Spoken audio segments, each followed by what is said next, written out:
विश्वं नारायणं देवम् अक्षरं परमं पदं विश्वता परमान् नित्यं विश्वं नारायणं हरिं विश्वमेवेदं पुरुषस्तद्विश्वमुपजीवते पतिं विश्वस्यात्मेश्वरं शाश्वतं शिवमच्युतं नारायणं महाज्ञेयं विश्वात्मानं परायणं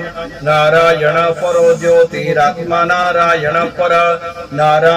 परब्रह्म तत्त्वं नारायण परो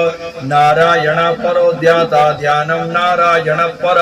यश्च किंचित् जगत् सर्वं दृश्यते श्रूयतेऽपि वा अन्तर्बहिः च तत्सर्वं व्याप्यन्नारायण स्थितः अनन्तमोऽयं समुद्रेन्तं विश्वशम्भुवं पद्मकोशा प्रतीकासहृदयं चाप्यधोमुख अधो निश्चाविदस्यान्ते नाभ्यामुपरितिष्ठति ज्वालमालाकुलम्बाये विश्वस्यायतनं महत् सन्ततं शिलाभिस्तुर्लम्बत्या कोशसन्निभं तस्यान्ते सुशिरं सूक्ष्मं तस्मिन् सर्वं प्रतिष्ठितं तस्य मध्ये महानग्निर्विश्वार्थिर्विशुको मुख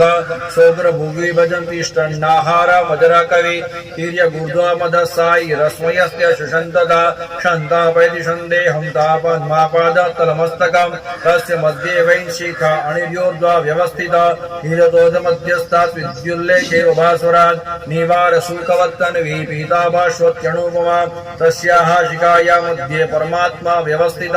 स ब्रह्म स शिव स हरिशेन्द्र सोऽक्षर परमस्वराट इति नारायणोपनिषदः।